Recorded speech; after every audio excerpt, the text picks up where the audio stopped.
Selamat malam semuanya. Hari ini kami akan menjelaskan artikel dari Oliver, Mark, dan Hussein mengenai IFRS dan nilai relevansi berdasarkan adopsi di Kanada. Sebelum kami menjelaskan, saya akan memperkenalkan anggota saya terlebih dahulu.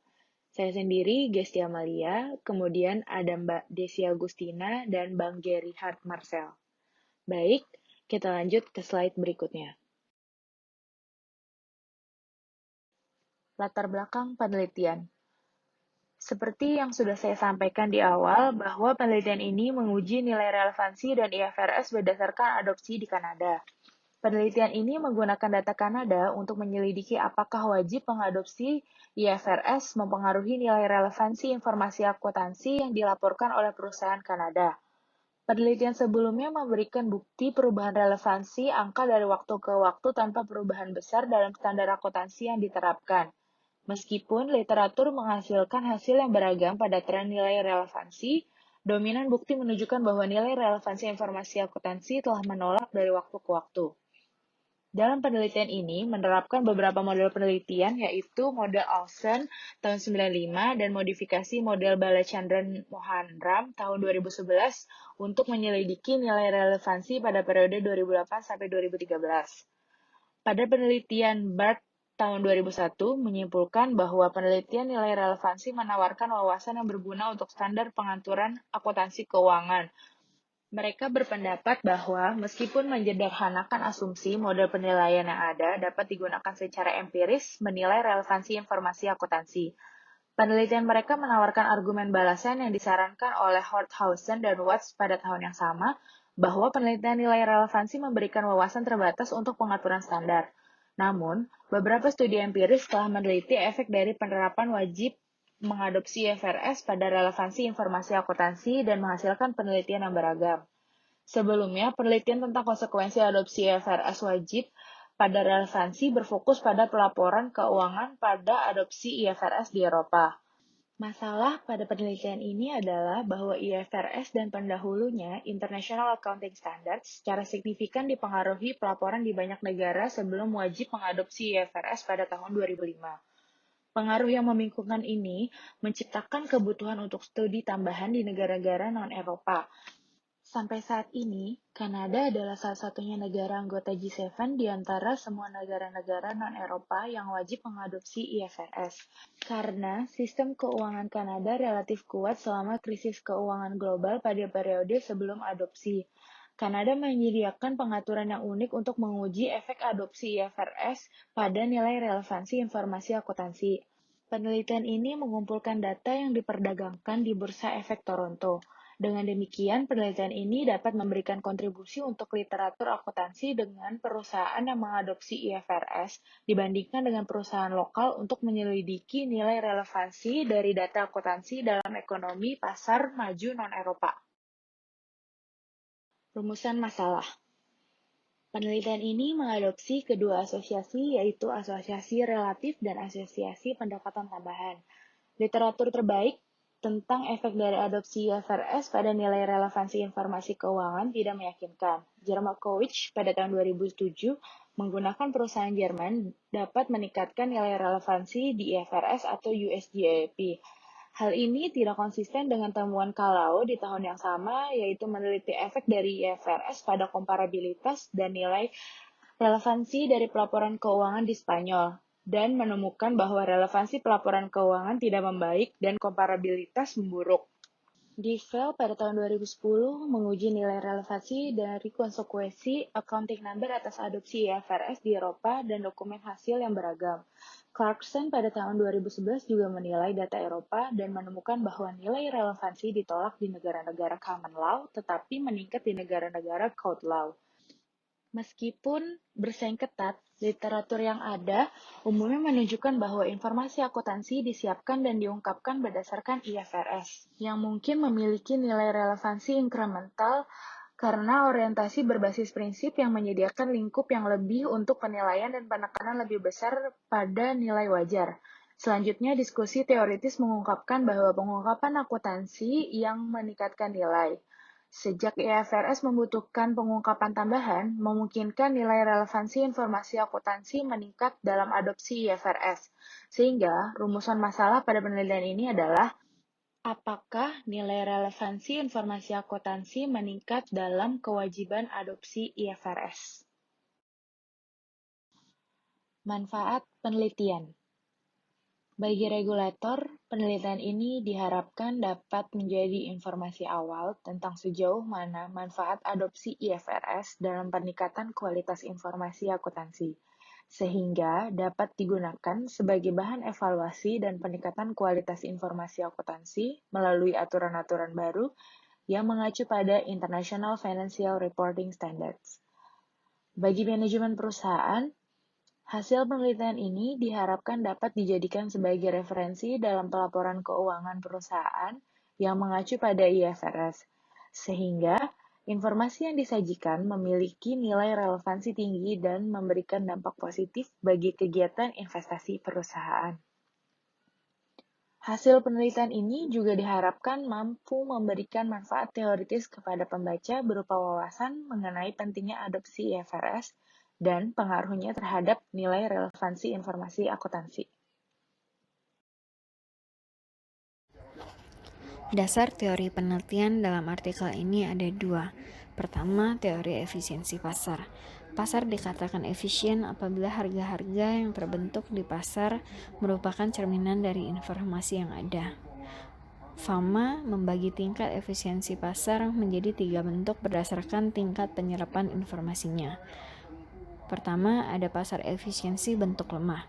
Pasar dikatakan efisien dalam bentuk lemah jika harga-harga dari sekuritas tercermin secara penuh dan dari informasi masa lalu. Kedua, pasar efisien bentuk semi kuat.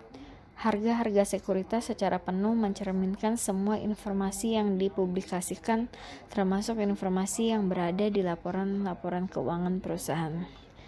Terakhir, pasar efisien bentuk kuat.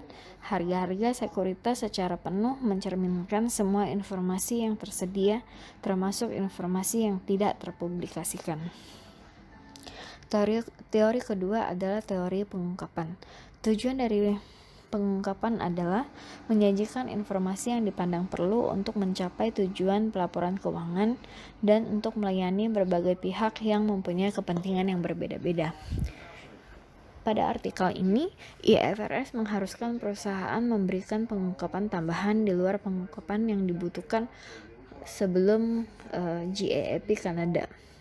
Sebagai contoh, perusahaan harus mengungkapkan judgement mereka dalam membuat kebijakan akuntansi di bawah IAS 1. Populasi dan sampel. Penelitian ini menggunakan data arsip perusahaan yang terdaftar di Toronto Stock Exchange selama periode 2008 sampai 2013 untuk memberikan bukti tentang apakah relevansi nilai informasi akuntansi yang diungkapkan dalam IFRS lebih tinggi daripada yang diungkapkan dalam GAAP pra-IFRS Kanada. Penelitian ini dirancang untuk mengevaluasi perbedaan dalam relevansi nilai dalam dua cara. Pertama, menggunakan perusahaan-perusahaan yang mengadopsi IFRS untuk mengukur relevansi nilai sebelum dan sesudah adopsi IFRS. Kedua, mengukur relevansi nilai sebelum dan sesudah tanggal adopsi IFRS untuk acuan kecil perusahaan yang terus menggunakan US GAAP atau diubah standar akuntansi mereka dari GAAP Kanada ke US GAAP. Sampel dalam penelitian ini sebanyak 646 perusahaan dengan data keuangan yang diperlukan dalam database Bloomberg. Metode analisis data. Pengukuran variabel menggunakan analisis regresi berganda. Studi ini diambil dari literatur yang ada dan tes untuk relevansi nilai harga dan pengembalian saham. Penelitian relevansi nilai menilai seberapa baik jumlah akuntansi mencerminkan informasi yang digunakan oleh investor ekuitas. Jika informasi akuntansi menjadi lebih berguna bagi investor Kanada setelah adopsi IFRS, akan ada nilai prediktif tambahan untuk harga saham dan pengembalian setelah adopsi. Di sisi lain, penurunan nilai prediktif informasi akuntansi untuk harga pasar saham dan pengembalian di era IFRS dibandingkan dengan periode GAAP Kanada akan menjadi indikasi penurunan kegunaan dan relevansi data akuntansi. Pengukuran variabel. Dalam penelitian ini, peneliti melakukan 4 pengukuran variabel. Yang pertama adalah mengukur relevansi price value. Di sini peneliti memeriksa relevansi nilai akuntansi sebelum dan sesudah penerapan IFRS di Kanada dengan menggunakan nilai buku ekuitas dan earning per share untuk harga saham sebagai penjelas. Yang kedua adalah mengukur relevansi return value adjusted R-square. Di sini peneliti memeriksa relevansi return value berdasarkan penurunan annual return on earnings dan change in earnings. Yang ketiga adalah mengukur relevansi return value incremental association approach.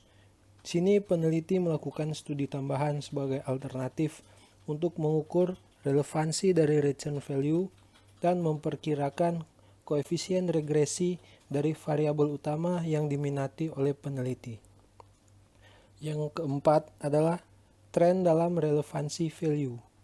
Di sini peneliti memperkirakan relevansi price and return value untuk tahun sebelum dan sesudah penerapan IFRS untuk menyelidiki perubahan dalam relevansi value dari waktu ke waktu atau dari tahun ke tahun.